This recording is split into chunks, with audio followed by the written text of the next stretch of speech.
Hello, ladies and gentlemen, boys and girls, cats and dogs, and freaks of nature of all ages. My name is Brian Bad Hippie Jackson, and welcome to my YouTube, and welcome back to Let's Build in UDK.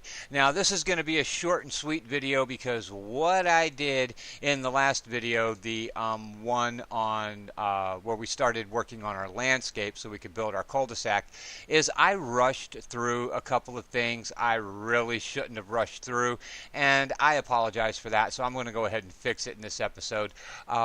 That's why it's just going to be a short and sweet one, and I'm calling it Appendix A. So anytime you see a video with Appendix on it, it's going to be a short and sweet video, and it's generally a video that's going to be made to rectify an oversight. Not so much a mistake, but just an oversight. Because I have set a standard for myself for doing these. You guys need good quality videos that are easy to understand and easy to follow, and if I find myself falling below that standard, I will make an appendix video to fix that. And the simple fact is, I've been working with this program for somewhere in the neighborhood of 3 years now, probably a little bit longer than that.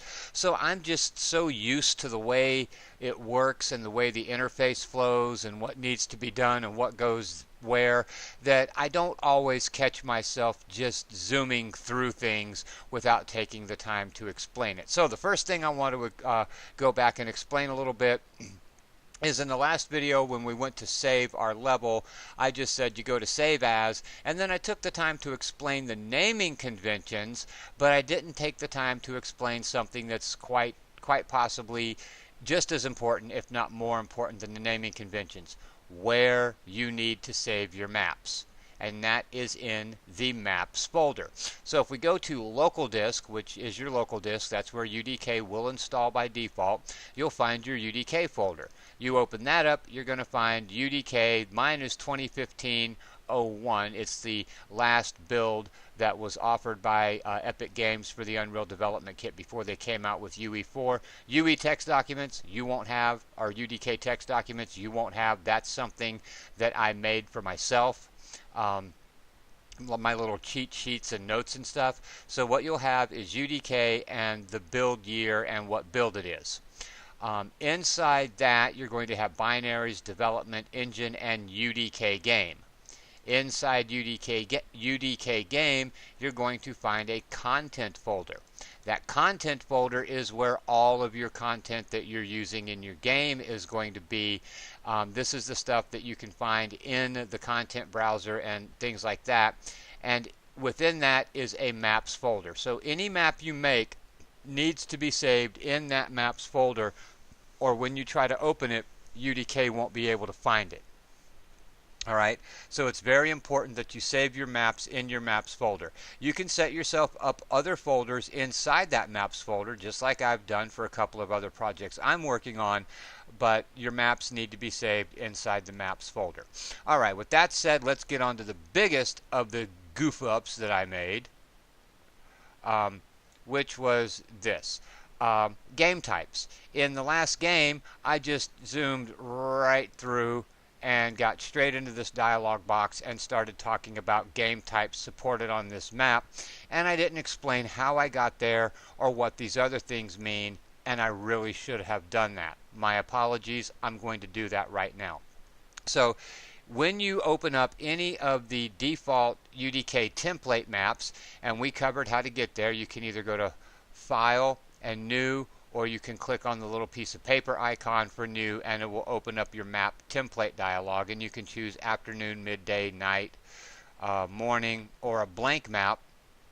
We're in midday right now, but when you open up any of these maps, when you go to play, you don't have a heads-up display, you don't have a weapon, you don't have a health bar, an ammo bar, a mini-map.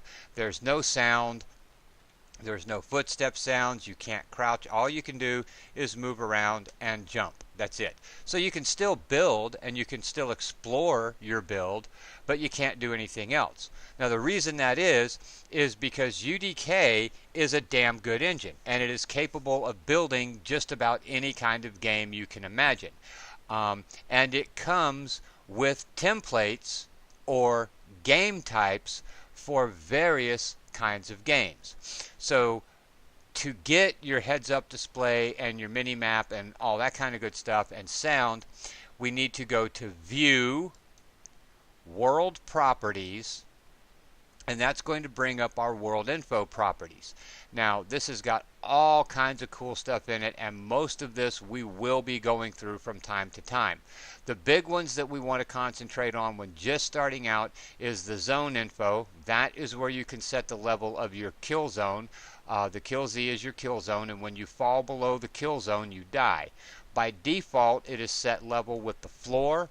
I usually drop it down to about -1,000 to -2,000, depending on what kind of map I'm making, because there are times where I do make stuff below floor level. For instance, I'm going to make a swimming pool that you can jump in and swim around in.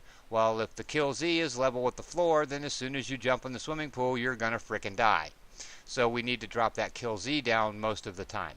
The big thing I didn't touch on was game type. Here in game type, we have our default game type. Now, the default game type is the type of game. This has to be set to something, and it's the type of game that's going to by default be played when, or this map will be supported for when it is opened up in the UDK game launcher. That will give you your big opening screen and made with Unreal, and it'll let you select deathmatch, team deathmatch, capture the flag, blah blah blah. You can set your difficulty, you can set your number of bots, you can play online with friends, or you can do instant action with yourself. It's the game launcher. This is the map that is by default supported for this map in that game launcher. The next one is game type for Pi. Pi stands for Play in Editor. So what that means is when you click on this little green arrow here, play this level in an editor window, this is the map type that is going to be default for Play in Editor. Now, if you leave Pi at none, then your default game type is what's going to be played in Pi. Some people never set game type for Pi, and they just use the default. Then you have game types supported on this map. So let's say my default game type is a UT game, but I also want to make it so where I can run deathmatch and capture the flag. So I can click the little plus button, drop this down, set my default to UT game, then click the plus button again, set the secondary to deathmatch, click the plus button again, and set the third one to capture the flag, UT CTF game content. Now, all three of those game types will be supported on the map, but when I play an editor, by default, it's going to be UT game because I don't have Pi set. So if I want to leave the default at UT game, but I want my default Pi to be deathmatch, actually let's do team deathmatch instead of deathmatch. You'll be able to see the difference. And we'll set this to none real quick.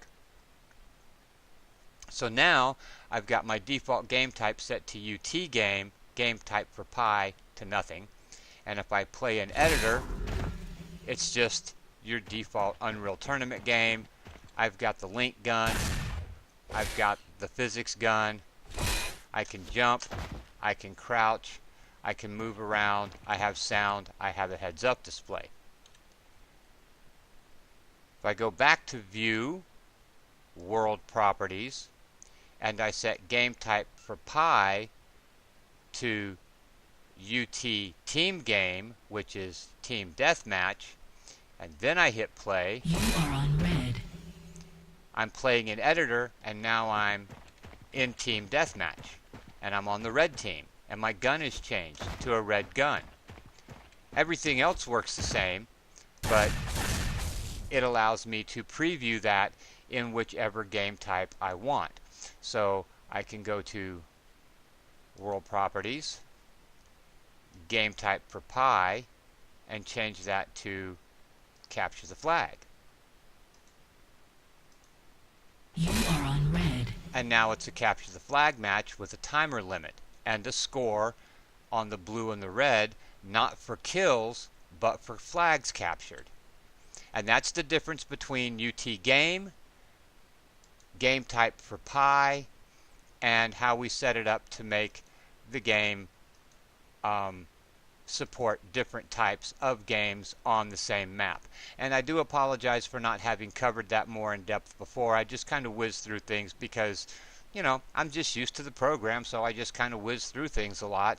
And this is the first time I've ever tried tutorials, but I am doing my best to make myself aware of these things so that I can fix any of these problems. And if you guys come across any issues in my tutorials, please let me know. Leave me a comment and let me know what these issues are, and I will take them into serious consideration. And if I believe it's a problem too, then yes, I will fix it.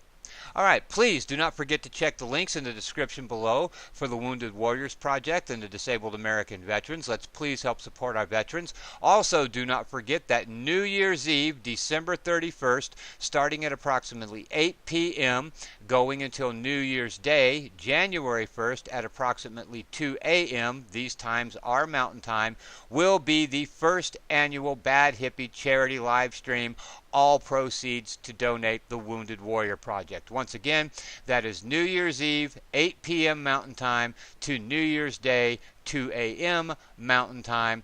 Bad Hippie's first annual charity live stream, all proceeds to benefit the Wounded Warrior Project. I sincerely hope that you can join us for that. It should be a lot of fun, and we should be able to do some really good things for some really awesome people that really, really need our help. Please help support our veterans. If you liked the video, then hit the like button, subscribe, and share. Tell your friends and family to hit the like button, subscribe, and share. And please don't forget to ring my bell. Leave me a comment. All comments are always welcome. Good, bad, somewhere in between. I like comments. Thank you very much for watching. I greatly appreciate your love and support. And until next time, this is Brian Bad Hippie Jackson saying peace, love, clean underwear, and happy gaming.